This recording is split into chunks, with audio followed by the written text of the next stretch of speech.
to call this meeting to order for the City Commission. And if I can ask the City Clerk to call roll, please. Commissioner Abraham? Present. Commissioner McElroy? Present. Commissioner Watkins? Present. Commissioner Wilson? Present. Mayor Harless? Present. Thank you very much. And we'll call the County Fiscal Court to order. Roll call, please. Commissioner Watkins? Here. Commissioner Jones? Here. Commissioner Parker? Here. And Judge Plummer? Here. All right, so tonight we're going to actually start with a presentation from Mark Wattier to talk about the upcoming census in 2020. He came and met with Judge Clymer and I about a week and a half ago, I guess it was, and we thought it would be a good opportunity for you all to see. You want to do the pledge first, Commissioner Balderman? I think that's a good idea. Mark, would you lead us in the pledge since you're up here? I pledge allegiance to the flag of the United States of America and to the republic for which it stands, one nation, under God, indivisible, with liberty and justice for all. Thank you, Commissioner. Appreciate that. All right. Welcome. Thank you to Mayor Harless, Judge Clymer, the commissioners of the City of Paducah, the commissioners of McCracken County. I'm Mark Wattier. I'm now a partnership specialist working with the United States Census Bureau for my friends and neighbors in 11 counties in western Kentucky. This is my home county, and this is my first presentation on Census 2020. The hard part was reducing it to 5 minutes, which I pledged to do. So let's begin. You should have in your packet this advertisement for jobs. That's on the operations side. The partners, which I'm on, it's the who, what, when, why, and how, is this second handout, which the presentation is about. On employment opportunities now, the Census Bureau is hiring for people to go into communities and look at new structures. They will be issued an iPhone. They will be directed to go to housing units. Usually it's new construction. Take a photograph, have it encrypted, uploaded to the Census Bureau, and then at the Census Bureau it will be decrypted and put into a secure location, and will be added to the master address list for the canvassing that occurs really by mail and postcard in the spring of 2020. These jobs are like internships.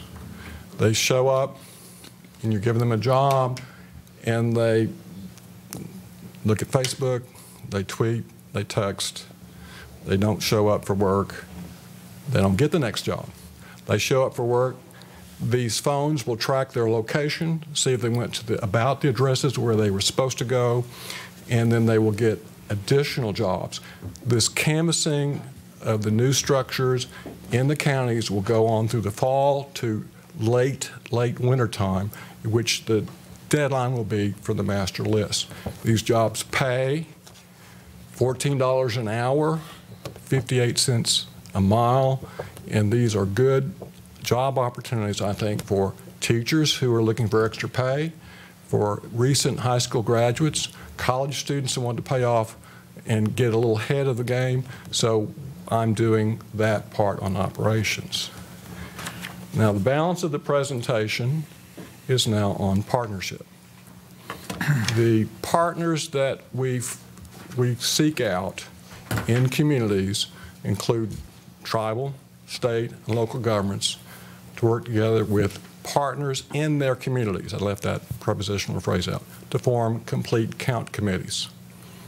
The community-based organizations also establish CCCs that reach out to their members. So if someone wanted to form a complete count committee, say we were in Houston and there was a mega church and they wanted to form their own CCC to reach out to their members, to motivate them to participate, they could do that. The partners would go, such as I, to them and establish these particular committees. The complete count committee, as I've described in the first meeting with Mayor Harless and Judge Clymer, around the table should look like your community. It can be people that you think that have insight into what is going on in your community, know it, have social connections to it, and can help devise and divine a strategy to reach people, to educate them about the census and its processes, and to motivate self-response. We believe these are trusted sources, voices that develop and implement the 2020 Census Awareness Campaign based on their knowledge of the local community and encourage a response. When? Now. Now. It's got to happen now. There are about 4,000 of these or so that has been formed already. The waves are going across the country, east to west, and so this is a good time to start one. The committee, its membership, has to be willing to work for about a year or more in devising the strategy and helping to carry it out. The first reason we did the count was a result of the Connecticut Compromise between the Virginia Plan and the New Jersey Plan as the basis of representation. And once the Connecticut Compromise was reached at the Constitutional Convention of 1787, the Senate had equal number of states, and the small states wanted to protect their prerogatives against the intrusions of the larger state.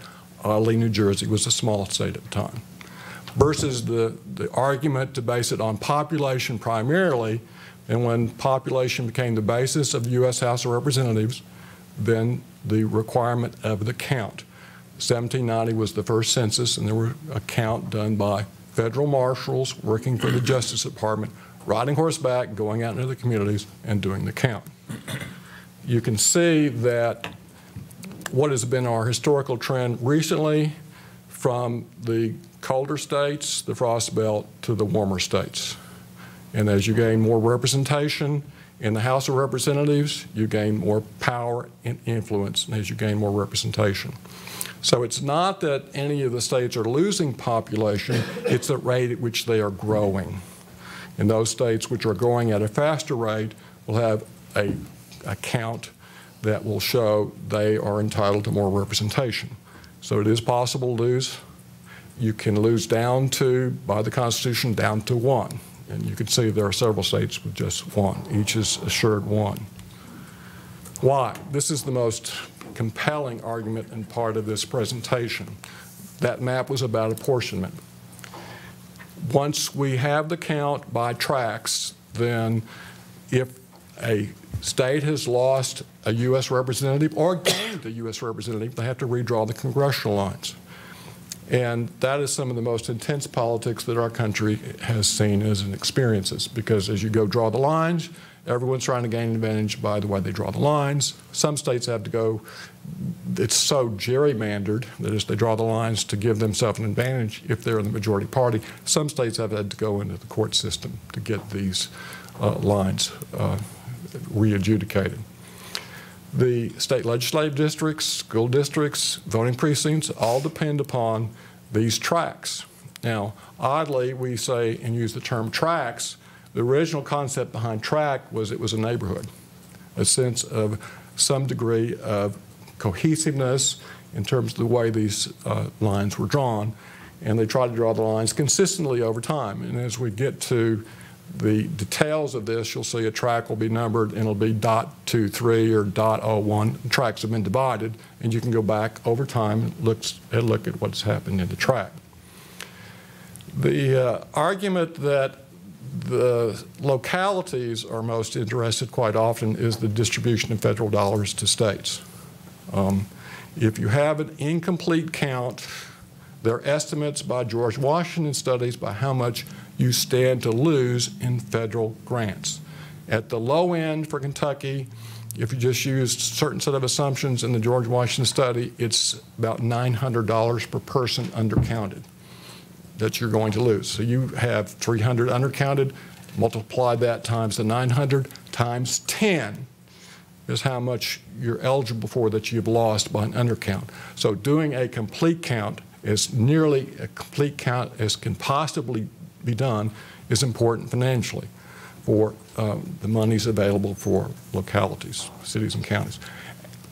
At the high end, the assumptions in the George Washington studies are that and this is unrealistic in my opinion, but this is what they've done. If you lump in every possible form of federal aid that's associated with the count, it can go up to $2,000 per person. Now that's the census training I've received. My argument personally is that for sure, the better your count, the more complete your count, your eligibility is up to the highest it can possibly be. It's still the federal government. You have to go through the hoops to get the money and then follow the strings attached to the money in terms of the administration of those funds. The other argument here is planning districts, seeing trends, seeing patterns. Where are transportation routes needing to be upgraded by, the transportation routes? Where are you going to locate schools? Are there more population movements? What do you see with the trends? All planning departments use the census, but they also use the American Community Survey. And that American Community Survey is done monthly. And that gives us more detailed information for local counties and cities for planning. The final answer to the question why, it's the decisions made by people that use this to locate businesses, look at population trends, look at concentrations of their market, and the information is detailed enough for them to use that. And nonprofits quite often, when they're serving certain populations, they have to cite census data with regard to their grant application as well.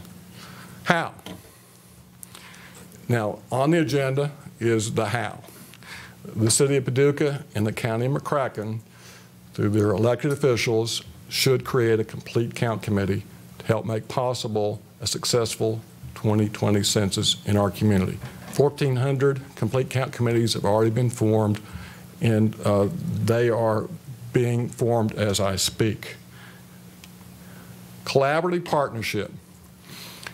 In this era, when you look at federalism and you look at the relationship between the different levels of government, what did the Depression do? Wiped out state budgets, wiped out city budgets, and then with the federal taxing authority and with the New Deal of FDR, the expansion of federal government programs really took off and began. And rather than seeing the balance of power between the two levels of government, as Madison envisioned it to be a checks and balances system between the state and federal government, it became a cooperative relationship. And that cooperation exists principally through the funding, the greater funding that the federal government shares with cities and counties. In passing the resolution, you become a partner with the U.S. Census Bureau. You become a partner with the U.S. Census Bureau. A partnership specialist, such as I, and probably another person, will train your CCC committee, and I will be its staff and support it. When the committee meets, I'll be meeting with the committee. When they need information, if I don't have it, I will get it. Census.gov, just as an example of the resources available, and I've been trying to remember this government acronym. Let me not even look.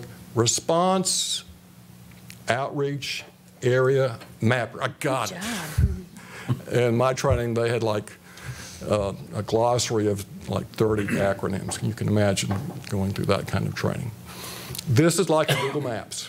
You can go to this, and one of the overlays is the likelihood of a low response to the census, so that a neighborhood looks like, oh, they're going to respond. Now, what are they going to respond to? There's a massive advertising campaign coming. They've done focus groups. They've gone from the focus group to the advertising agency they've hired. They've done ads. They're going back to focus groups and run those ads and see whether they like them. And the groups that are upset about the government, and ambivalent about the government, indifferent about the government, all the categories of people that won't likely respond, there's going to be targeted advertising for those particular groups. So there's going to be a sea of advertising, I would assume after Christmas, early on in 2020. The primary goal of this census is to count everyone once, only once, in the right place. And that has a bearing, right place, in terms of college students in particular. It has a bearing on the question of double or duplicate counts. So if The mailer comes and it says, here's your ID and here's your address, go fill it out, and you leave it out. And your spouse fills it out too, and you've got double counts, and they count your children, and your husband didn't put the children on. A statistician, in terms of quality control, will homogenize and merge those into a single record. This whole program of CCCs depends upon the community leaders having the grassroots connections and knowledge of their communities. They are trusted voices and are best suited to mobilize community resources in an efficient manner. Now, this is unreadable, I know. So I'll just focus on one part. YouTube. Its YouTube channel is not promoted nearly as much in the meetings I've been to. You can watch something, a minute 30, that shows how to be a census taker. Or you can watch a 4-hour program management review. And I've watched some of the 4-hour program management reviews. And now I'll leave the room open for questions. Anyone have any questions specifically about the census? We are going to propose, Judge Clymer and I are going to propose a joint proclamation supporting the formation of a CCC together with the Fiscal Court and the City Commission. But any specific questions about the census in general? I think it's nice we have the leader here in our home. This is home county, so we've got a leg up on everybody else. I appreciate the confidence. We've done a good job so far, so thank you so much. Well, the work has really just begun. Yeah. Thank you very much. Thank you for coming. Thank you, Doctor. So as Mark mentioned, Judge Clymer and I met, and Pam Spencer with the city met with Mark not too long ago to talk about the formation of this CCC. And we have already been brainstorming some members that might serve on that. Judge Clymer actually asked Zana Renfro if she would be willing to chair this CCC, to which she has obliged. So I think that's really great. She's very familiar with our community, if you guys know Zana. So we will move forward. I'd say if you have ideas of people who might want to serve on this, the thought is to capture all those demographics necessary. There's a list I've seen from veterans to homelessness, a lot of different kinds of groups that we want to make sure that we reach out to. So if you have thoughts, I guess send them our way. Is that good for you, you think? Yep. Okay. All right. Well, I'm going to read this unless anyone has anything they'd like to say additionally. Okay. Whereas the 2020 Paducah McCracken County Census is less than 2 years away, and the City of Paducah and the County of McCracken need to ensure a maximum response rate, and whereas every resident of Paducah and McCracken County must be counted in order to fully be represented in both the Kentucky General Assembly and the United States Congress, and whereas Paducah McCracken County needs to maximize census response rates among households in the city and county, as low response rates can result in undercounts of population and affect congressional apportionment, and funding levels for local programs, and whereas local preparations for the 2020 census will include the Paducah McCracken County Complete Count Committee, a group of local elected officials and community leaders tasked to encourage all households to participate in the census. Now, therefore, we, Brandy Harless, Mayor of the City of Paducah, and Craig Clymer, Judge Executive of McCracken County, do hereby proclaim our support of the Paducah McCracken County Complete Count Committee, who will engage in publicity, outreach, and educational efforts to community leaders in an effort to overcome cultural, economic, or linguistic barriers regarding participation in the census, and urge all citizens to fully prepare for and participate in planning for the 2020 census. All right, I think we're committed. You still have to vote, don't you? Not on a joint proclamation. Thank you so much. I'll mark you off as a partner. All right, sounds great. We're ready. All right. Judge, do you want to get us started with the next item on the agenda? All right. All right. As the mayor said, we have been meeting on various things. One was the E911 issue that we have in McCracken County and Paducah. We are here tonight to discuss, identify what the problems are with our E911 system, to discuss how those problems might be resolved, and then we may touch somewhat, I think, on how they may be funded.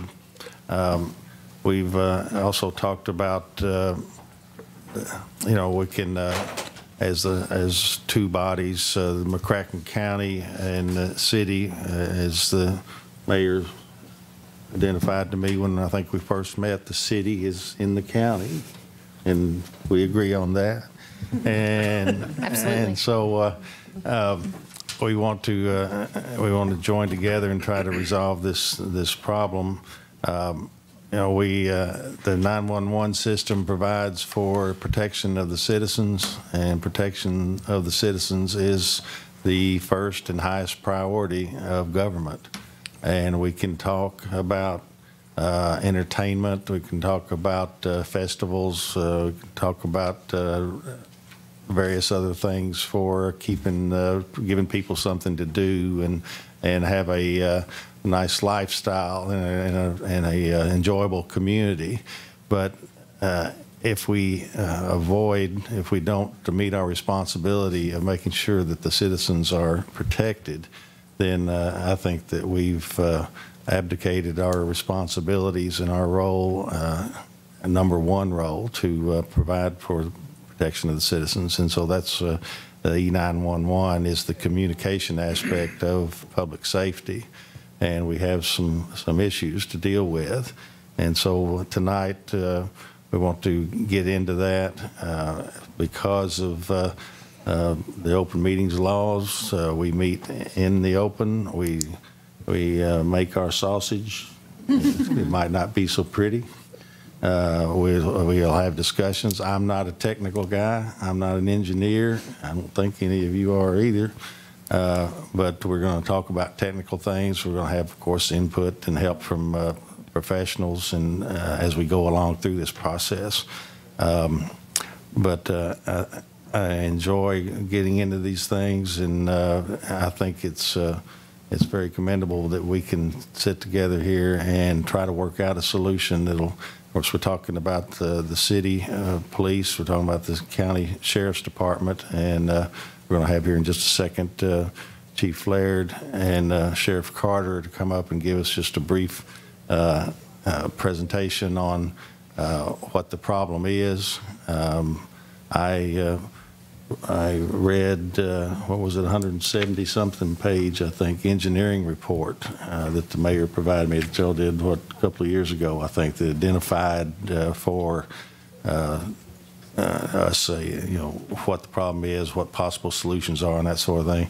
I honestly didn't understand a whole lot of it. It was very technical, very engineer driven, and so we've got a lot of work to do to get through all this, but it's rewarding to me to know that all the members up here have the community's best interest in mind, and try to solve these problems and to try to do it in a fair way to address the costs, keep the costs as low as possible, but still provide for good quality, dependable service for our citizens and their protection.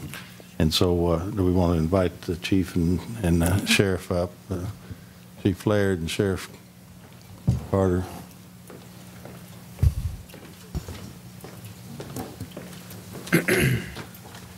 Mayor, Judge, Commissioners, appreciate the opportunity to talk to you about the 911 Center tonight.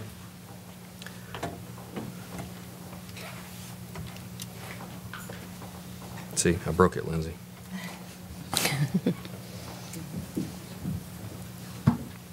There we go. Just going to give you a brief overview and introduction to the 911 Center for just kind of give you that overview so you kind of have a little bit of an understanding of the impact that it has within the community and what they do in their daily routines. We'll also talk about the current users and the structure within the agency, the issues that we see. So those issues are the fact that the equipment is obsolete. It's reached the end of life. If you read the 100-plus page report, it talks about that in there a couple times. And then the revenue side of it, which is a point of conversation as well. So just a brief overview.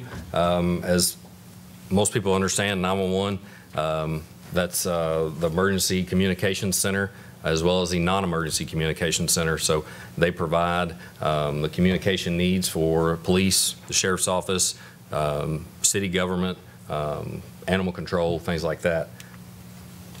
Right now, there's 23 authorized positions, with 18 of those being telecommunicators, the persons that are actually answering the telephone, dispatching to the police, to sheriffs. And then there are also a lot of non-city agency customers that participate with 911. So they're kind of the hub for anything that goes on. They get phone calls ranging from, there's a manhole cover off, and they make a phone call to JSA. So there's just a wide variety of phone calls that come into there. So much that it's over 150,000 calls a year.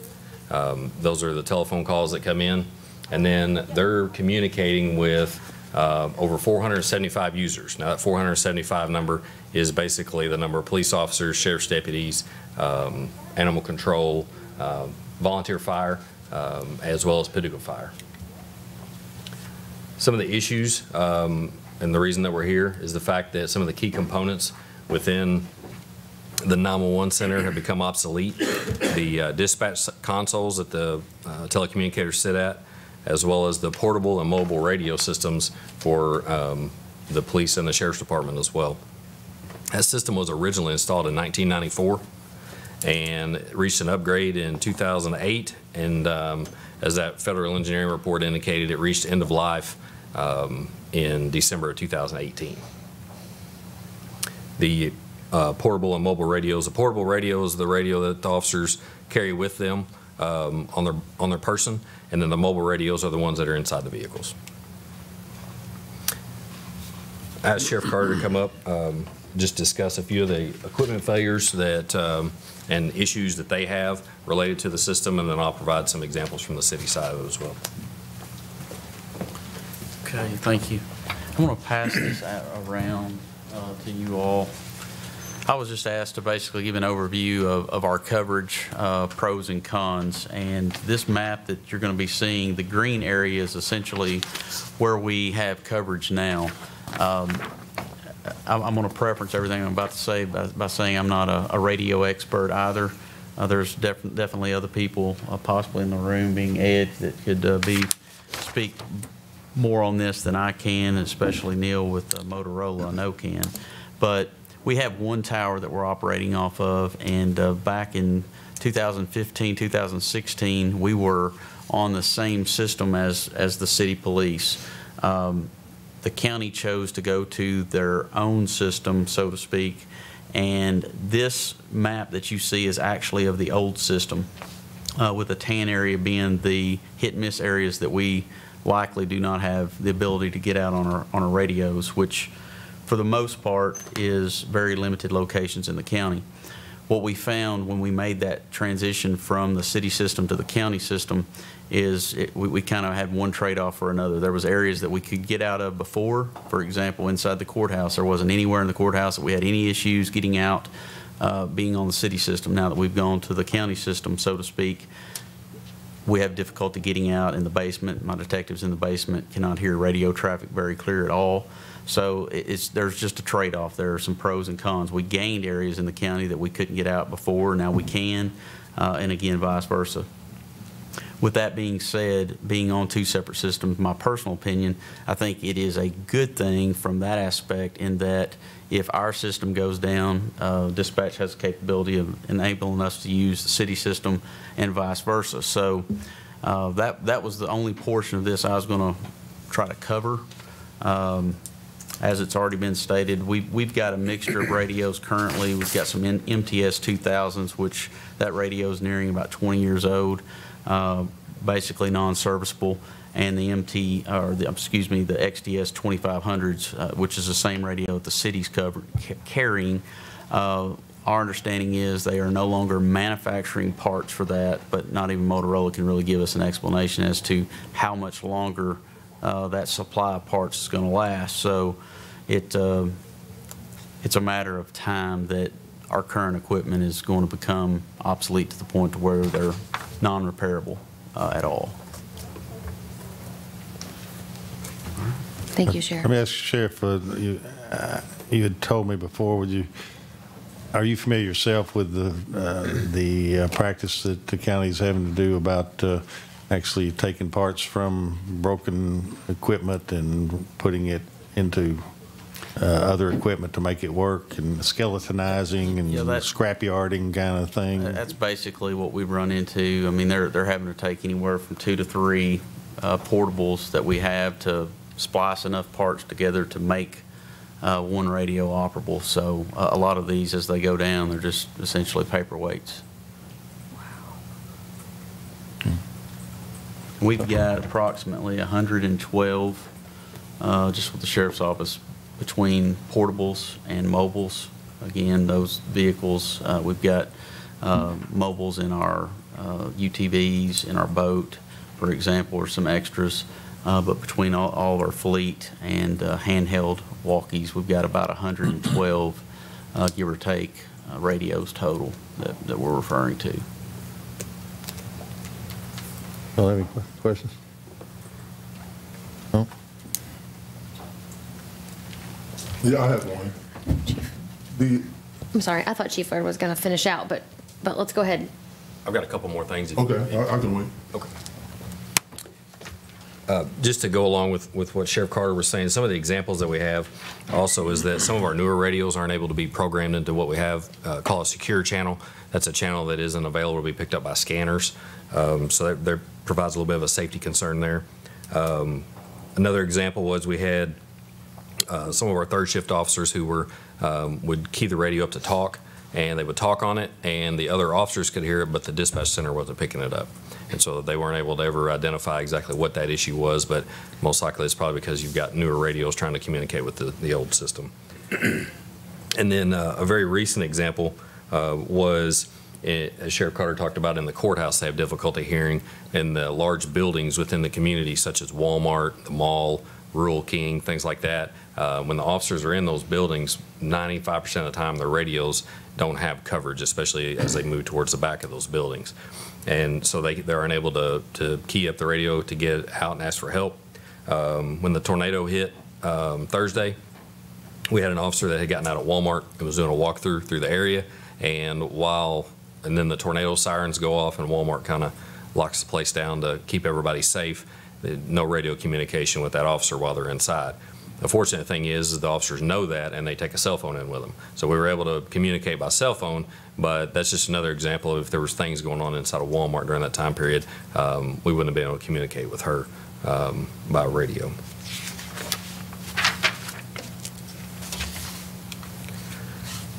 From the financial side of it, this is a graph that was put together out of the report from Federal Engineering. It talks about an estimated cost that's in there, and this was strictly from the Federal Engineering 2017 report that was generated for the city and the county. Talks about a $13 million total.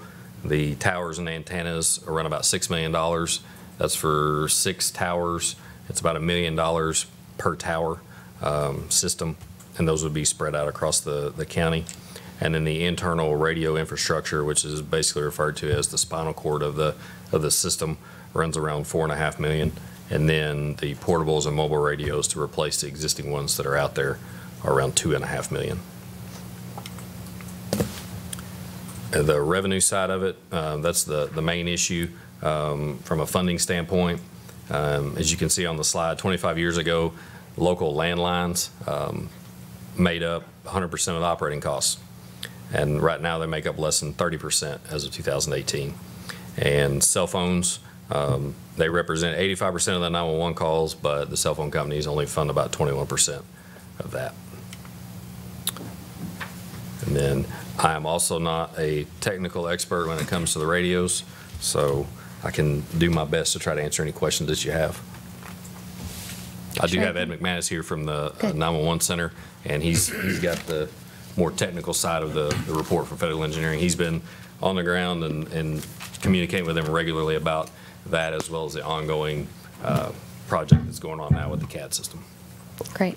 What was the date of their report and their estimates? I believe it was January of 17 is when, January, February of 17 when that report was generated. So it's like, it's potential there that those costs could have gone up. Commissioner You said- Abraham, do you want to, I'm sorry, I wanted to catch No, Commissioner go ahead, Abraham since he had a question earlier. Yeah, I just want to, this map where we have some hit and miss areas, that's been an issue for a while. Is that right? So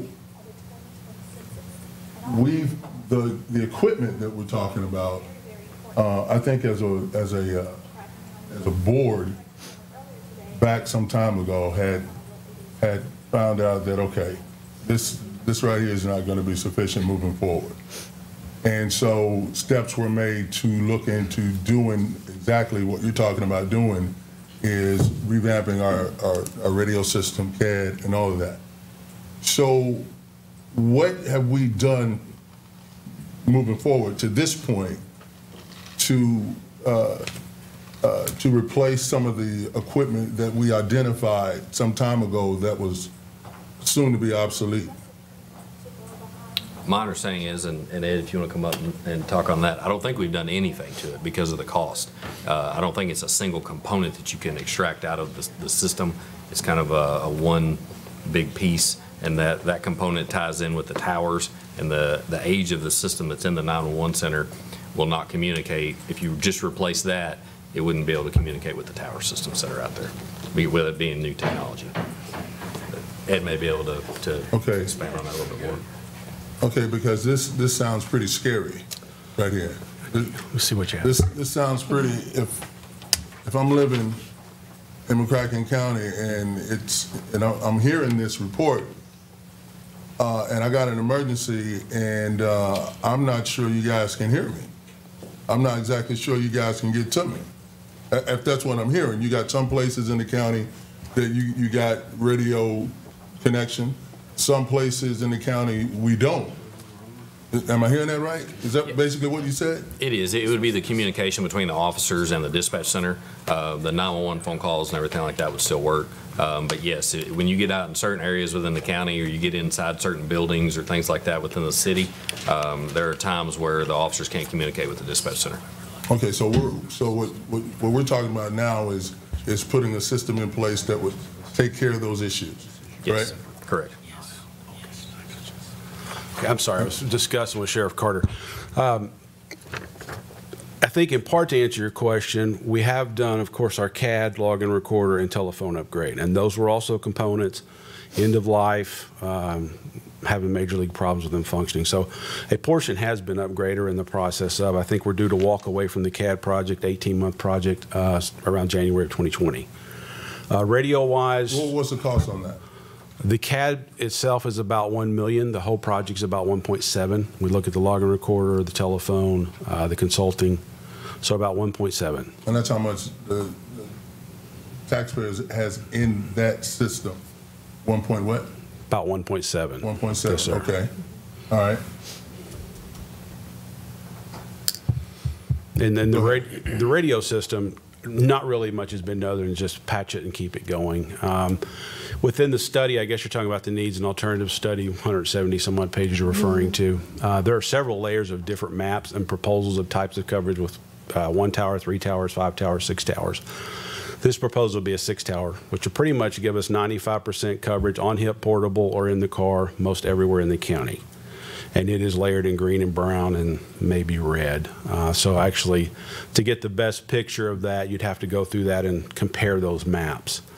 So, you know, what's on the table, unified are six towers, and that will give us about 95% coverage 95% of the time. Just to give you an idea, the county has their radio tower out on Elmdale. The city uses this tower. 60%, when Federal Engineering did their analysis, 60% of the broadcast from that tower goes into Shawnee National Forest. That was the technology at the time. They didn't have the ability to forecast that. Of course, we've had the study done. The towers proposed don't even use that. Of course, the city owns it and they lease space. But right now, it's all we have. It's all we have to work with. To answer your question. And I will also send what he's referring to the commissions, or you can go ahead and forward it on to your fiscal court commissioners, and I will as well, since we have some new city commissioners, the federal engineering report that you could read over the weekend, but I don't know that you would understand most of it. I heard some questions over here get started earlier. The six new towers, it basically build 6 new towers or? No. Or co-locate on stuff that's already? Correct. Now, just so you understand that, if you look at our tower, of course, next time you go by, you'll all look and go, oh, I never saw that. There's what I call a Connex box sitting over there, just on the other side of the gravel lot against the fence. Most people don't even see that, okay? There's one at the Elmdale Tower, okay? When we say $1 million per tower, we're talking about locations that Federal Engineering, the radio team, has identified where we could probably put an antenna on an existing structure. However, the cable's got to come down and run into that Connex box, and all the components have to be stored in that at the base of that tower. So we're not talking 6 tower constructions, we're talking 6 attachments, but still the cost for all the components and to do that is about $1 million each. And then one of those boxes will go at the base of that 6 times.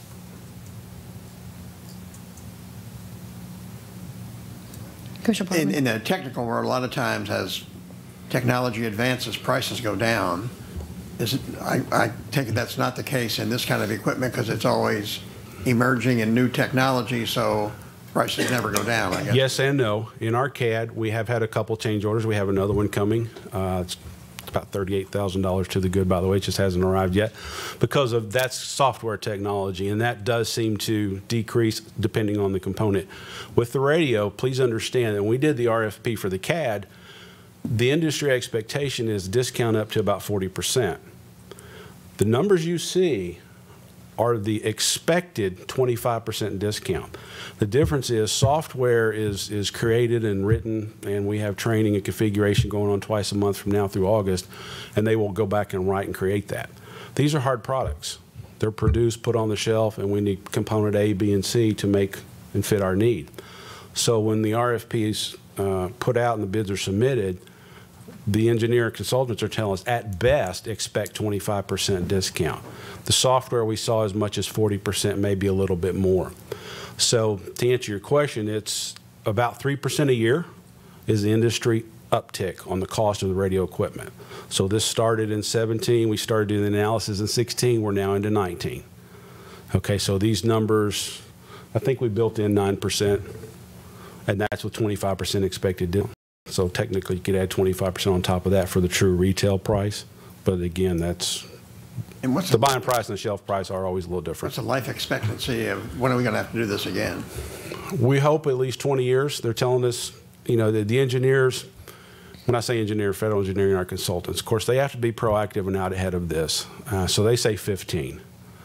But most of the radio equipment, the hard equipment, that stuff will last for a very long time, but it's the components that drive it. Just so you understand, our radio consoles right now, the button they push to transmit and get out to all of our emergency responders throughout the county, it's Windows XP, if anyone knows anything about software. We've upgraded to the point we can upgrade no more. We've had some bumps and bruises. Fortunately, JP Two-Way and AT&T have been able to come in and keep us moving along. But that's not the spinal cord that Chief Laird talks about, you know, where everything plugs in and actually does the work. Well, that stuff's hard. That's hardware. That could last a very long time, but it's like having an engine with no car, just to go sit there and run. So that's what we need to do is build a car around a new engine. So 15, 20 years is what we're being told. So whatever decisions are made as we move forward, you know, this is going to show up again. Maybe not my lifetime, but it's going to show up again. Any questions about the equipment in general? And we'll jump into discussing. Okay, thank you all so much. Thank you. Thank you for being here. They're not leaving, are they? I don't think they're leaving. Please don't leave.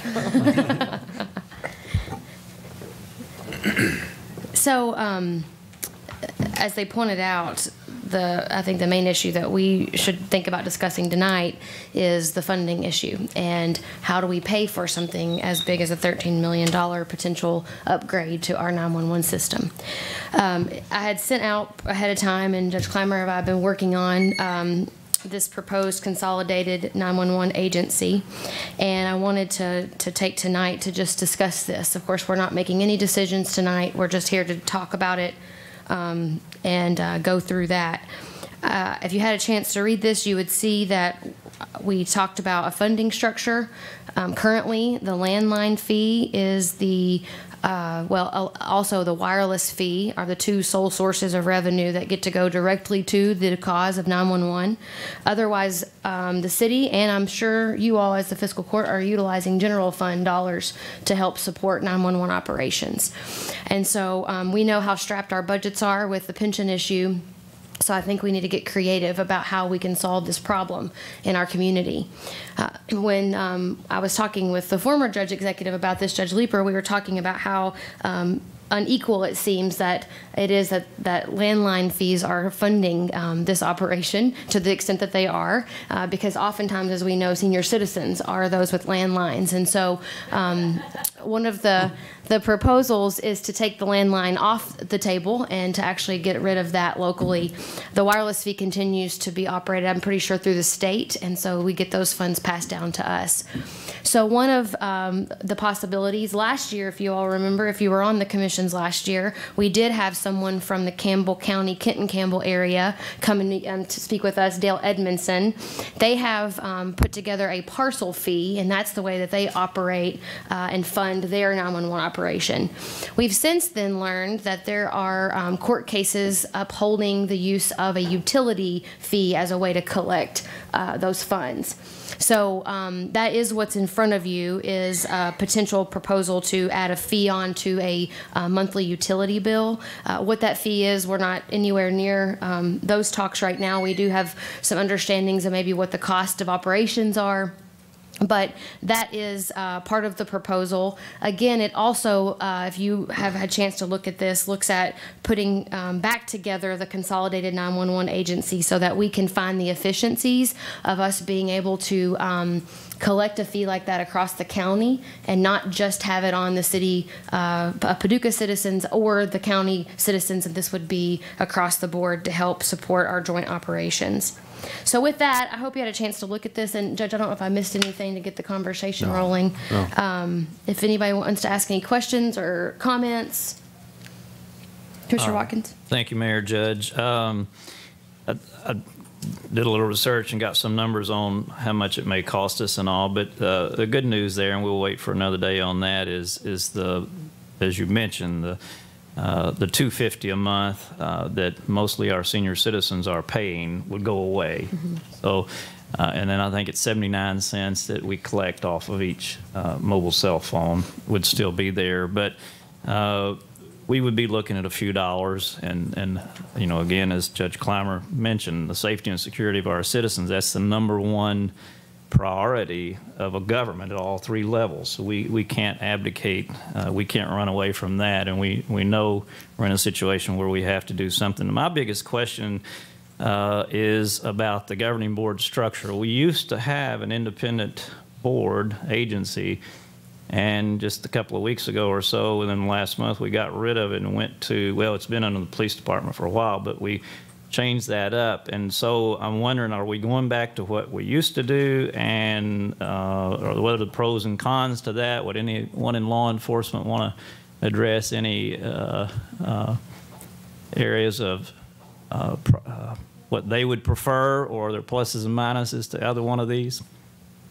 So let's be clear, just to get on the same page. What we did a couple weeks ago was simply change a city department and put it under the police department. So Commissioner Abraham and Commissioner Wilson were here during the time when the former board structure was around, and you all were the ones that actually, Commissioner Bartleman was also. You were here. Yeah. Not when it dissolved. Originally, not when it was dissolved. I was here. I served on the original board. Okay, yes. So the original board we're talking about that was around for 20, 25 years consisted of another 11 members. There were 8 county representatives and 3 city representatives on that. That it did not look like this. There were elected commissioners on the board. I don't know, the judge executive served on the board. There were a lot of elected people on that board. Yeah. So this is a representation of a lot of time that Judge Leeper and I actually spent talking about how not to recreate that. There was a reason why we didn't continue in that operation, and we don't have to revisit those things. We just need to make sure moving forward, if we were to do this, don't repeat the same mistakes over again. I don't know if you have any thoughts about I think that. You're right. I think there were some, it worked for a long time, but there's some flaws in the system. As I recall, that board was kind of more of an advisory board, and it didn't have autonomy from the city, and I think it didn't, in the modern day when we had to put more money into it, it didn't work real well, so. It also did not have funding associated with it as either. Right. And so when this equipment problem came up, there were no sources of funding to be solving for that problem. And I think that might have been where there were some Other than issues. from the city and the county. Exactly, other than from the general funds. Right. Yeah, I just want to make sure we weren't moving back to that original. Absolutely. Okay. Do you think that we are? I mean, I'll look to people who are here. No, I don't think we're not moving. It'd be it would be a totally autonomous board and operate on its own. It wouldn't answer, I mean, it would have to be responsible to the city and the county, but they make decisions and they run things. And when it came down from Campbell County, they recommended that kind of structure. They said it works a lot better rather than at some point you get into political battles between city and county if it's not done that way. They said it's a little bit more expensive, but it's much more efficient to do it that way. Another thing too, I think if we get an independent board, at some point, if we wanted to expand and invite other counties and other government agencies to join our 911 system, it'd be easier to do. I mean, I personally think at some point they're going to have regional authorities who operate 911, because you see the expenses for us. Some of these smaller cities and smaller communities, smaller counties, their expenses for equipment would be almost the same as what ours expense is. So at some point, I hope we can have a regional agency that operates 911. I think it'd be more efficient for everybody and reduce costs. It'd be easy to expand this to do that then, wouldn't it? Pardon me? It'd be easy to expand this new proposal to be able to do that, right?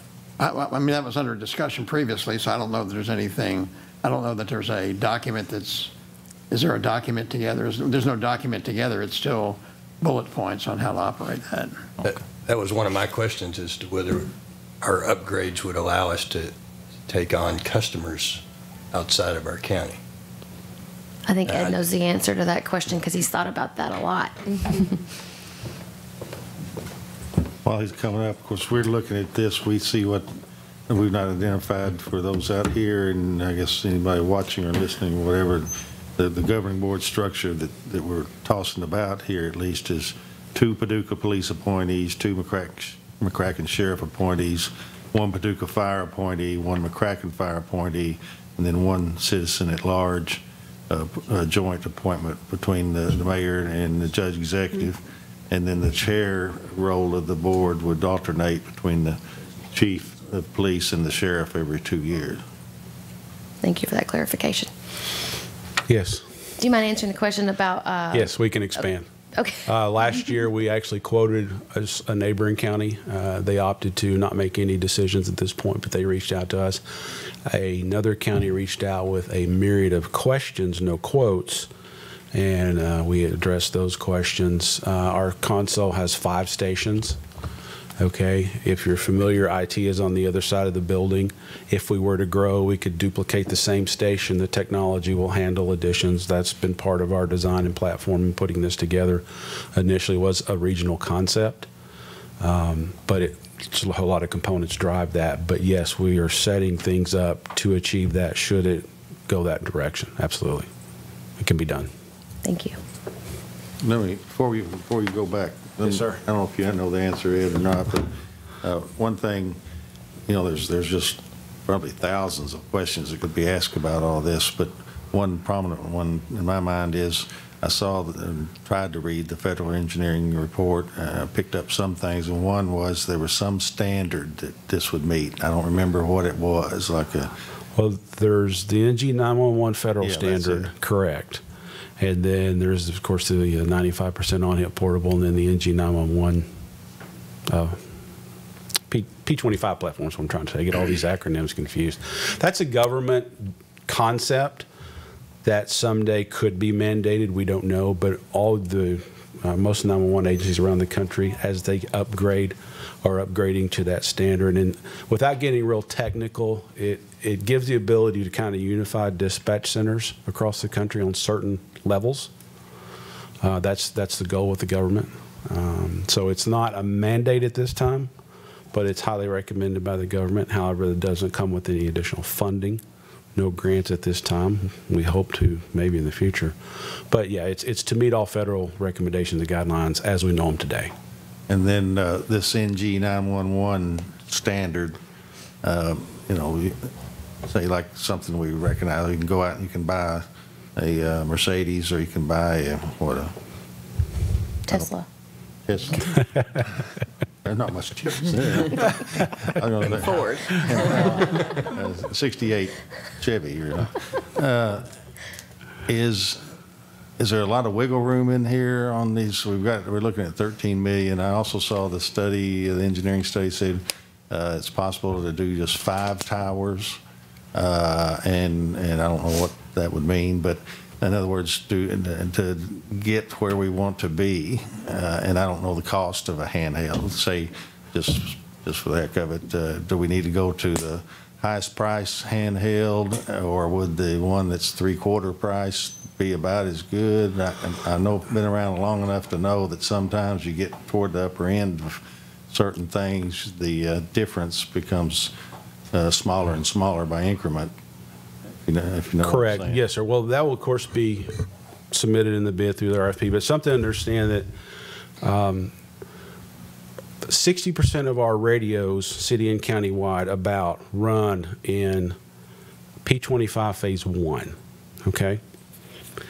We're proposing to buy P25 Phase 2. All of this is NG 911 compliant. NG, of course, stands for Next Generation. Now, in doing that, we could buy a Phase 1 system for maybe a tad less, but if we buy the most current Phase 2, we are able to run that in Phase 1 and get more life out of our 60% of our radios that are currently Phase 1. And then the 40%, of course, will have to be replaced. So then whenever all of those expire or get to end of life or no longer functional, then we'll buy the rest and bring them up to Phase 2. So no, the radios are, as we move forward, it's not like they'll UHF, VHF, and there are different vendors, sure, but I think the prices you're going to find are close. But in doing this, a study with federal engineering, this is what we came up with. How can we maximize what we have and have the most minimal cost? And that's what we discovered. 60% are Phase 1, so we're going to buy a Phase 2 system that'll run backwards in Phase 1 and keep those in service. 40% will be new, and then when the 60% go out, then we'll bring them up to Phase 2. So I probably gave you more answer than you wanted, but there's a little bit of history and background to kind of understand how it works. There's a great chart in that report that shows that. Remember, it shows all the different radios, and it says, yes, compliant with Phase 1, no. And it kind of gives you that rundown to understand. Yes, ma'am. And I also have, Judge, I'd be glad to send to you spreadsheets of every single radio as of the time we did this study in the city and county, our utility partners that use our system, and what model it is, what phase it's running in, UHF, VHF, digital. I'd be glad to send that to you. It's several hundred, but if you want to review that, I'll send that to you. And I don't want to hog the whole program, but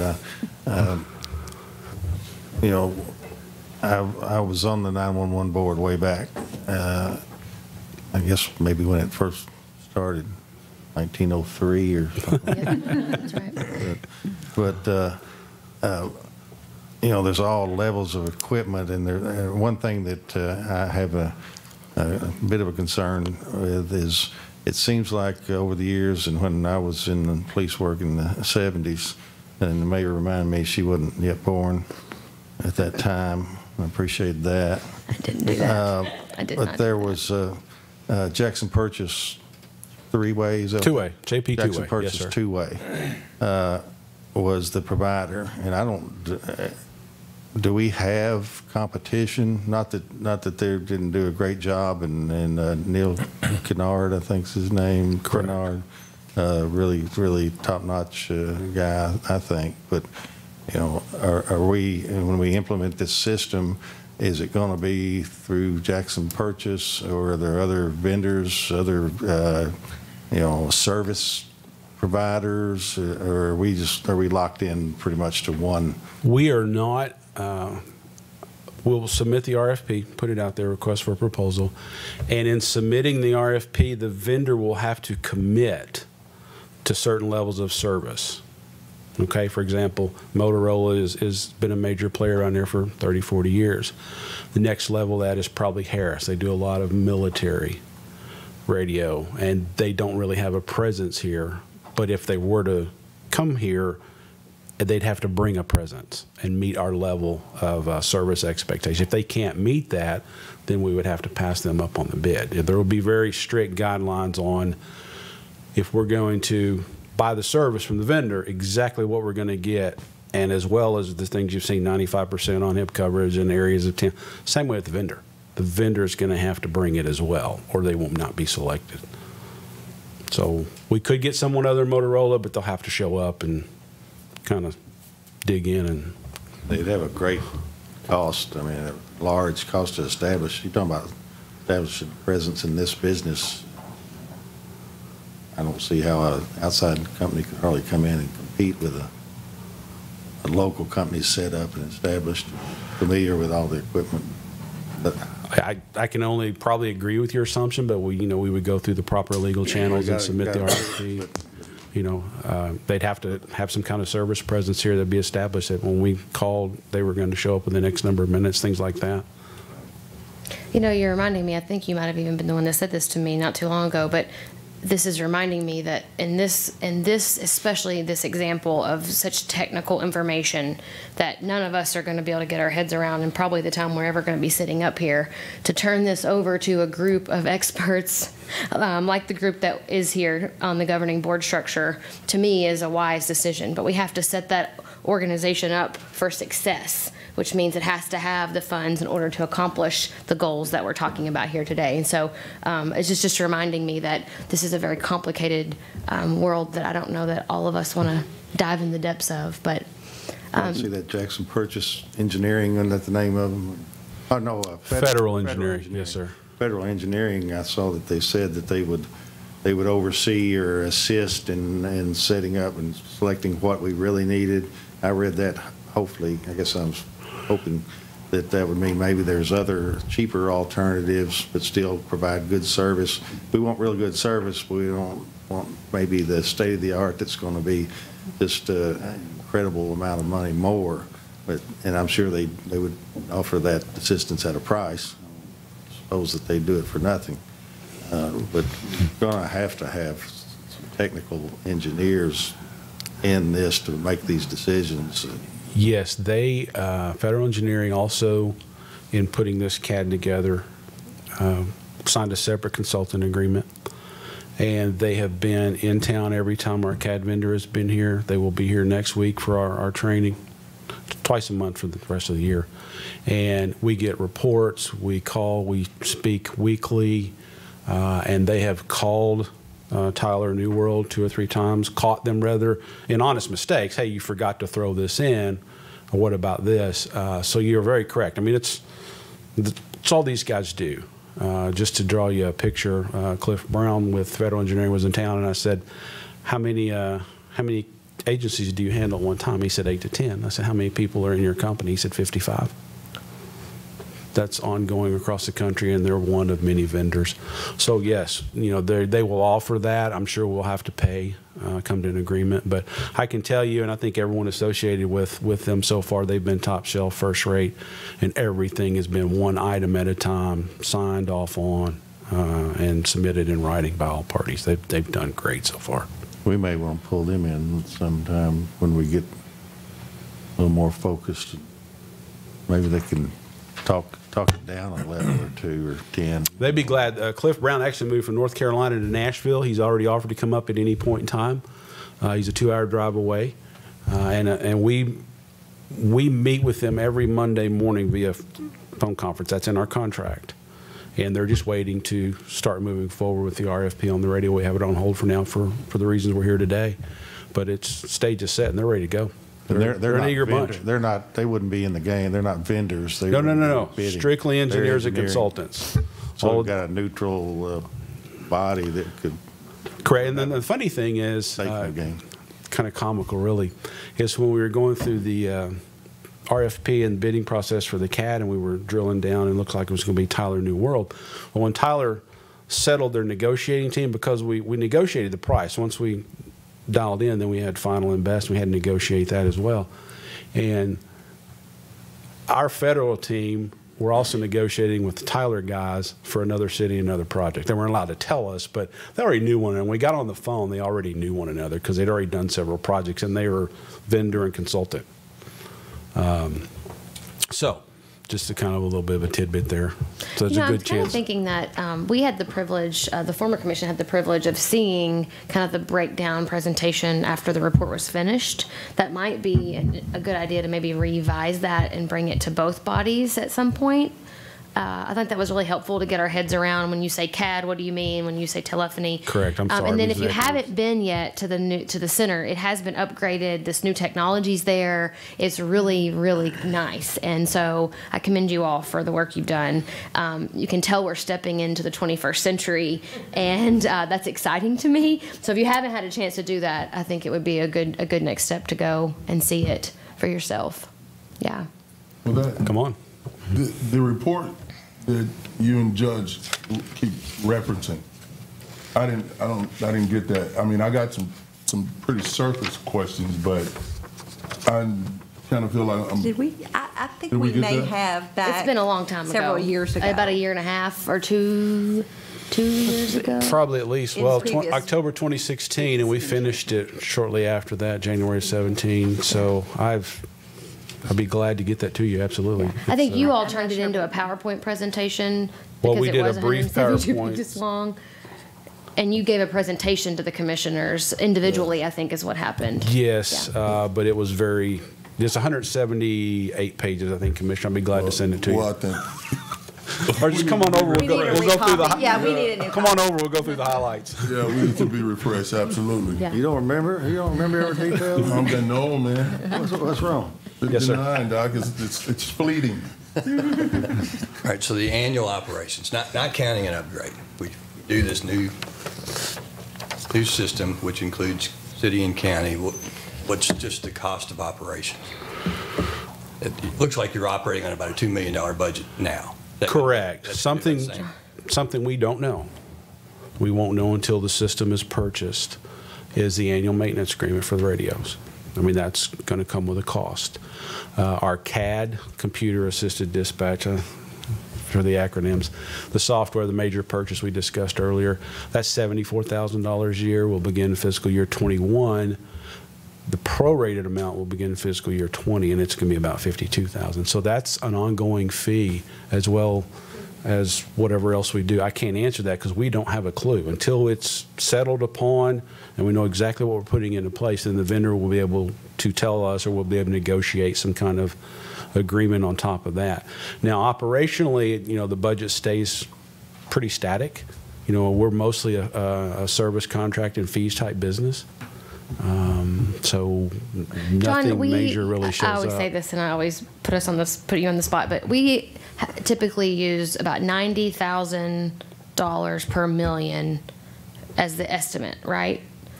For debt service. So if it would be $90,000 per million, so times 13 would be our annual debt service payment for a $13 million bond. Is that About. a 20-year 20 year. amortization? You figured that out for us real quick? Tell us how much it. $90,000 per million. So 9 times 13, whatever that is. $900,000 per year, actually. How much? Over 900,000. Yeah. So $1 million debt service. 1.175. 1 Thank you, Bill. Sorry, John? Did you say 13 million is around $900,000 per year. Okay. Around $900,000 per year would be 13 million. But plus, it looks like last year you were operating on a $2 million, but some of that's going to go down because some of that was debt service, I guess, of your last year's budget. No, we had no debt service. Not until this year was their debt service. Yeah, and I don't know numbers, if you have current numbers of what we're working towards. Yeah, we didn't get those. We have projections that we can send out. We didn't get those out in time today for that, but that can be our next conversation. I guess, and I agree, I like that question, not debt service, but number of employees and monthly costs are gonna stay about the same. Operational costs, correct. About the same. It's pretty static. I mean, there's just fees. However, as I said, with this CAD is going to come an increased annual cost, But maintenance once we cost. figure out what we're using, we'll know what that costs. That'll be a constant, yes, it'll be $74,000 every year from now on. Then we'll take that into debt service, we'll know our costs. And yeah, it would be actually operational cost, but yes, sir. So that'll become a constant. There rarely are surprises. If you bring on new customers, then we have you're income. talking We'll about- generate income. That's right. Yes. If we bring on new customers, then we'll be able to charge for the technology and the investments we've made, and then we'll have an income source for providing for other agencies. So that will come with the need. Well, I guess that they will perhaps buy the additional. I guess I'm trying, as you expand, let's say you really expand to a neighboring county, you have to buy more towers. They're going to have to buy more towers. They will, yes, because their towers, imagine their towers stuck on a hill in their county and a big cable coming to it down there and plugging in for a simple vision. They'll have to put all that up and run the plug, and then they'll plug into our spinal cord, as Chief Laird said earlier. And then we own that spinal cord, and then we would charge them for the use of the spinal cord and if they chose our technology, our CAD software. And we dispatch for them, right? And yes, sir. So every time we hit the button on the console, it'd go out that cord and up their antenna on the hill in their county. Who knows, state police may need us one of these days. You never know. Let's not discuss that. So the facility operation, the real estate, the building that it's in, it would become property of this authority. We would create an authority, or it would be, I assume the city owns it now. Do we own it, or is the county? I think the county. We both own it. Oh, we both own it. Yeah. There we go. Okay. So we're already there. That's good news. All right. Done. Commissioner Jones, I just wanted to add one thing. The more users that you bring in, the operating costs of the 911 center will go up because it's going to require more employees. Right. So it's just that one factor to always consider in there, because they're about at their max right now. From talking with Ed, the 18 that are in there, the calls are going up. The calls for service are growing up with the sheriff's department, the police department, and fire, and everybody else, and then more 911 calls. And if you add in another user, if you picked up ambulance, they're going to have to add some staff over there too. So, but they're going to be paying for those users. So, I mean, right, you could adjust those fees to correlate that. But we're probably going to our taxpayers are going to come out ahead if we add users to it. I hope so. We hope so, too. right? Well, and that's a great question. I'm glad you brought up the ambulance, because we have talked extensively, and there's been a long history of talking with Mercy about coming in and joining with this 911 dispatch. And so that is my hope, to be honest with you, that we would be able to talk to Mercy about somehow figuring out a partnership agreement or whatever that looks like, so that we could use their resources as well to help with this effort, and hopefully help with some efficiencies on dispatching with them as well. So I think that's a good option for us coming together, and I don't think that's off the table from what I understand. So just kind of having to keep that conversation going with them.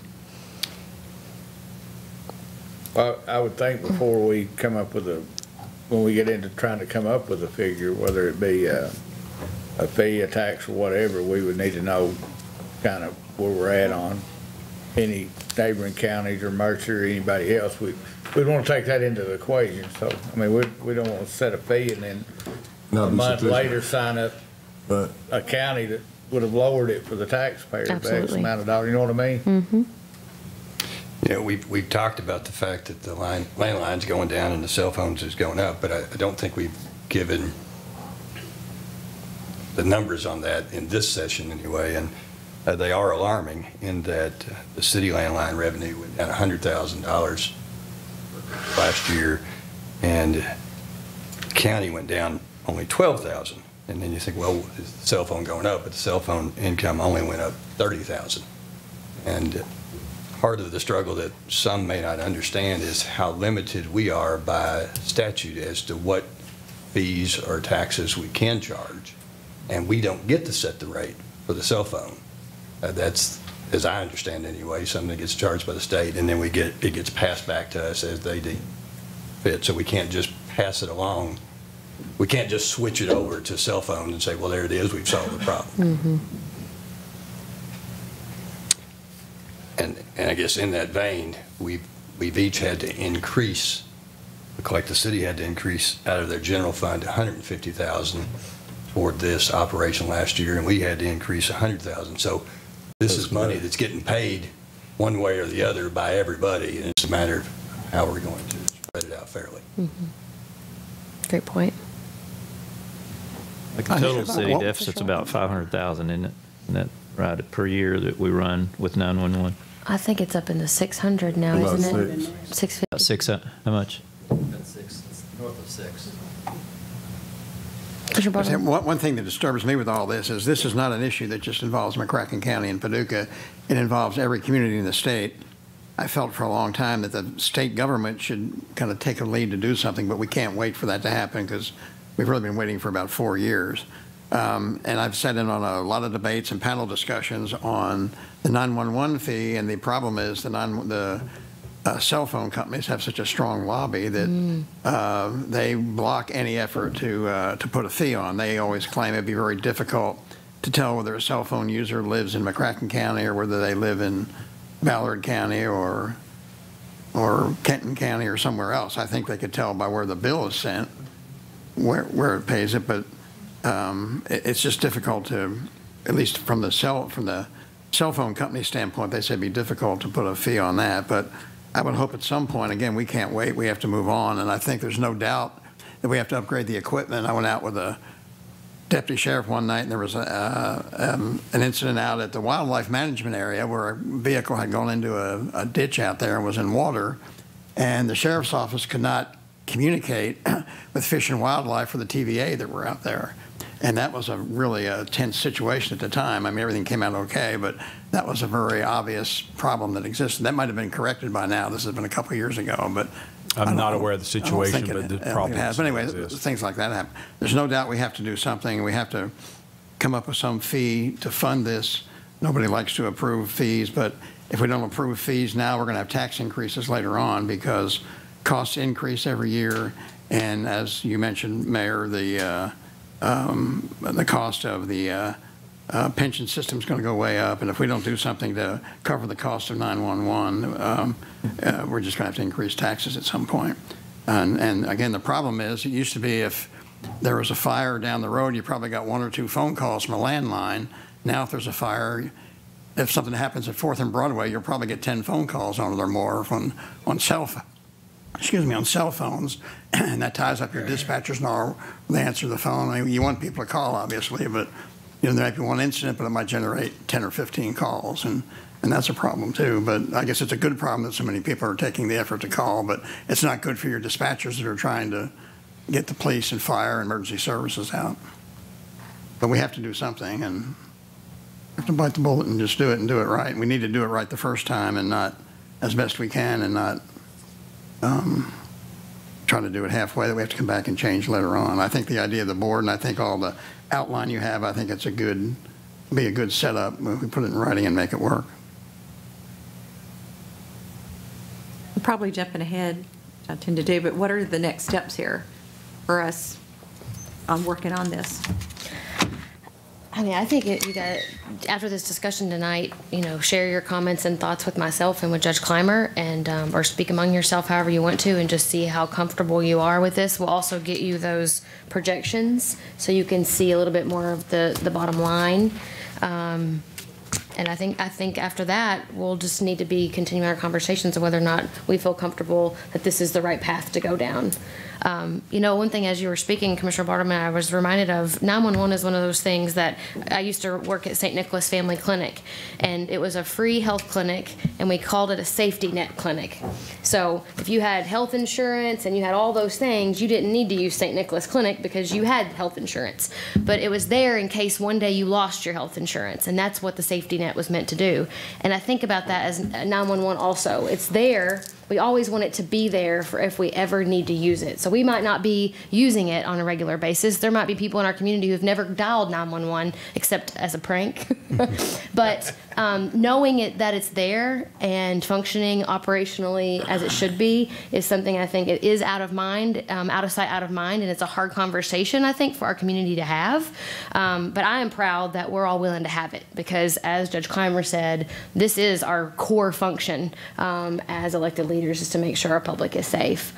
Yeah. So, and I think it's important that we keep this service provided locally as opposed to dialing 911 and getting an operator who's in Richmond, Kentucky, and doesn't know where the 5-star is in directions. It's important to me, anyway, that it be a local service that we provide, and it's a local problem, and I'm glad looks like we're looking for solutions together.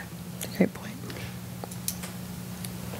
I think it may be good for us. I mean, maybe we don't need to do that, but to communicate again with Campbell County and let them go over again how they put theirs together and what their problems were and things they had to change later on, because we could use that maybe as a model. And I think maybe a lot of what's in this is probably based on what Campbell County did, because we talked to them about 4 years ago. But it might be good to have the city manager and the deputy judge maybe communicate with them and just make sure that we can use that as a template to go by. But I think the basic plan we have outlined here is good and would work well.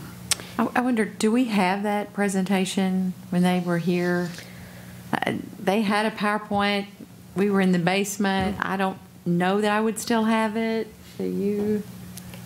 Or maybe we could ask them for it if they, you know, that was a lot. They came down here and spent, 2 days traveling to be with us and present with us at night. But they did have a good presentation about step by step of what they had done. Well, and good point. They've learned a lot of lessons, too, that maybe we don't have to repeat. Right. So that would be good. I think it looks like we are patterned a lot after what I remember that they did. We might just check back with them and find out in the last 4 years if there's another red flag that went up for them. Anyone else? Let me ask you another question, Mayor. Were we going to look at other funding options, or were you just wanting to stick with the utility fee? Were we going to look at the parcel fee? I know there's some question about whether that's going to remain legal or not. I know Campbell County's, they went through to the Kentucky Supreme Court, and it was ruled constitutional. I'm not sure. I think the judge has some concerns about that. I do. I At the think risk of whatever. sounding arrogant, I think they're wrong, and I think they're going to get reversed.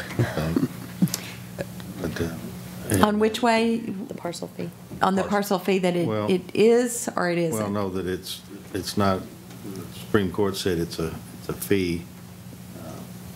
I think, our county attorney thinks it's a tax, and we think it's going to get reversed, and we'll have trouble if we base it on a fee rather than a tax. And of course, people, they start hearing tax, and now tomorrow, or not tonight, phones start lighting up. What are you going to do raising our taxes? But it's also, I think, important to understand, it's like Mr. Perkins said,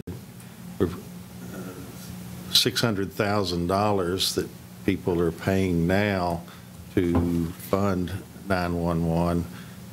If it goes to whatever you want to call it, a fee, a tax, then that we do away with that 600,000, and it would then be attributed to this new fee or tax. And so it's not a matter of just adding more on. Well, it really just makes it more equitable, because a big burden is on the landline holders. If you don't have a landline, you're not paying that much to have the 911 service. And, as you said, when you dial 911, you may never dial it, but if you dial it, you want it to work. Is it a fee or is it a tax? That's a familiar conversation. It sure is. Like I've heard that before. If you can answer that, we'll appoint you to the Supreme Court. I guess the danger of using the parcel fee is that if you're right, and I suspect you are, that gets ruled to be a tax, then that gets into the issue of whether we raise taxes more than 4%. And then we got a real problem, because it would be more than 4%. And the bad part of it also is it's really a tax or a fee on the elderly, who usually or many times are on limited income, and they're paying, at least for now, the bulk of it. And we could eliminate that, which would help the elderly population in the end. Well, I always think about, we had this conversation with stormwater in some way. I tend, if we are going to have to raise revenue somehow, I think the fee structure is the wisest structure. And the reason why, because if I put myself in the shoes of a citizen and I knew that a fee meant that when I paid my $1 or $5 or whatever it is, a fee into that bucket, and it was meant for the purpose of 911, it was going to be spent on 911. Whereas with taxes, they tend to go into a general fund, which means that there's a whole lot of debate about where you can spend that money. And you never know what corner of City Hall it might get put into. And so I like it from the accountability perspective. I think from an accountability perspective for our community, a fee to service 911 means that you can directly track that money into the service that you expect to see, i.e. 911. So I like that from the accountability perspective. I think it works better. Why can't you do that with a tax? Well, you can on some level, but I don't know that you can actually pass a tax just for 911. I don't know that that's, the county attorney is sitting right in the middle of the room. We do it with school taxes and library taxes. And I don't, that's not. We haven't seen it's any. not in the KRS that you can. Yeah. I don't think, you can't do that from the KRS perspective, or it would have been done already in some community. Under the current Supreme Court ruling, it's a fee, and the fee has to go to 911. It can't go to anything else. That's right. Whether it's a parcel or the utility fee, it's a fee. And I understand that, but I'm thinking what the judge is saying. If it gets overturned a year from now and we're Right. above 4%, we've been breaking the law for a year. That's one of the reasons why we're proposing to do this on the utility, not the parcel, so that we can stay within the confines of what we know is. Where is that case now, Judge? Is it in the? I don't know if it's been Is it appealed. before I a know US the law judge? firm that represented some of the LLCs said they were going to appeal it, and I suspect they did. Things moved slowly at that. That ruling came down 2 or 3 years ago. Isn't there a limitation on when they can? Well, yeah, but it takes, Supreme Court doesn't get in a big rush. I mean, if they've already filed it, have they already filed it? I didn't check to see. So it is a fee set at a certain amount, and it's just added to your utility bill. So if you're on one utility, you pay it to that utility. If you're if you're across the street and you're on another utility, you pay it to that utility fee, and then those utility companies pay it to the 911 fund. Well, Is that the flow through? Are we presuming, which utility would you add Yeah, it you have to choose one. You have to choose an actual utility, so it'd be power, water. Right. We'd have to choose one of those. But if you're on this power or this water, you pay it to them. If you're on that one, the other ones, you pay it to them, and then they pass it through. From what I understand. But it's not based on anything else other than a set fee that everybody pays the same amount. That's right. There's It's not based on usage. right. It's your That's set right, not based amount. on usage. Yeah. Stacy Blankenship had sent me the case upholding the use of the utility fee to collect a 911 fee, and I'll send that all back out to you all so you can look at that as well. And we just went over it again before we came to here tonight to make sure that that was what I understood. Yeah. So we'll send that out. We talked to the mayor and I think Mr. Arndt was in on the conversation. We were talking about, we did it, if it goes through, if we decide to do it and go with a water bill, then we've got some 1,500 people on wells out in the county. Yeah. So they ride free on that. I don't know if it can be done on a power bill. I think Paducah Power, I never really understood ownership of Paducah Power. But anyway, Jackson Purchase is who the county's on mostly, and they're a private entity. I'm not sure that we could put a fee that they would collect as a private entity. And of course, then we'd be asking this private entity, if the people don't pay the fee, to cut off their power. Because you don't have a stick, if you don't cut off the power. And so that's a problem with the fee. And then there's also, I've not researched it at all, but I think that a fee, which I don't think it can be, although 7 of Supreme Court justices think it can and 2 think it can't in that Campbell County case. I think that a fee can just be set. We can decide we're going to do it and do it. I think that a tax will have to be voted on. And so if that's correct, it'd be through probably a referendum, and we're down the road a good ways on getting anything like that done. And would the people, would the public see that we need to, I mean, I think probably we all see that it's essential that we do this. Our equipment is out of date. We're skeletonizing parts, putting people's, particularly, well, citizens as well as the responders' lives at risk on this stuff. I think the people would recognize the necessity of doing this. Are they willing to dig in and pay for it? For the benefit, maybe not of themselves, but for the community as a whole, and that's what taxes are about. You're representing everybody, and so you think, well, I never have in my life called 911, but you're doing it for the community, and one day you may call 911. You darn sure want somebody to be there, and it's not for you, your kids, or mom or dad or whatever. So it's critical, I think. I agree. I think moving forward with this, as we contemplate this, obviously there's a lot of different moving parts. There's a lot of things that we don't know, but we figure it out as we move forward, making the best decisions that we can make with the information that's available. And then it's up to us to make sure that when this thing is implemented, everybody's done their due diligence. And I think that's what folks, bottom line, expects from us as elected officials. There's a lot of, you know, like you said, I never use 911. Well, accidents aren't planned, you know, and you want to make sure that we, the city and county, we have a center that can respond professionally and get to the folks that need to be gotten to. Was there ever a time, John, when landlines and cell phones fully funded 911? Probably 25 years ago. Right. Yeah, I figured it was a while.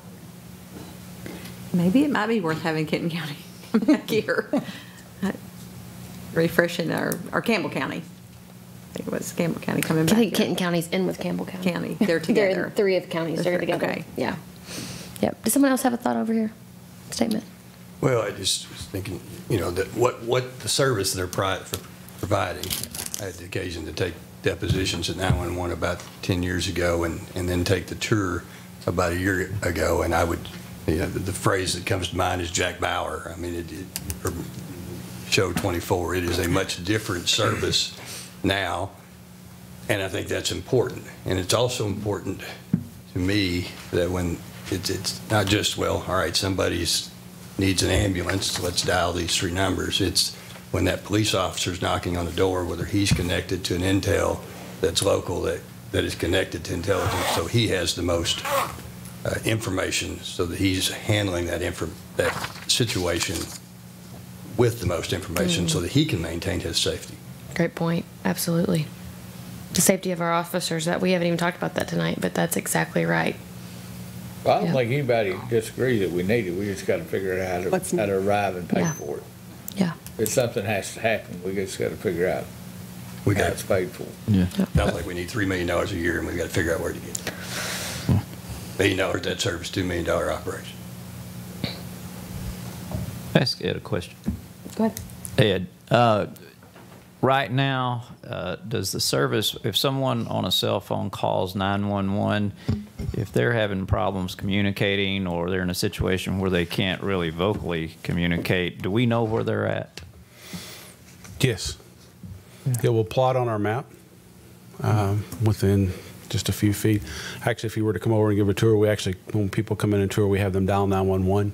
A little icon comes up on our building, comes up on the screen, a little icon comes up on top of the roof. If you're out in your back 40 in the creek, you fall in it, if you're able to call 911 and we're able to pick up that cellular signal, then the map will plot very close to where you are. So the answer is yes. That's cool. We'll get within a few feet. And there are many instances of, not now, but if you come over one-on-one, we could probably tell you where that actually happened and we were able to get people out there. Okay, thank you. Good information. Anyone else? Ready to part ways for the evening? Thank you guys for coming over here again. Thank you. It's been good. Thank you all. Yeah. Happy to have you.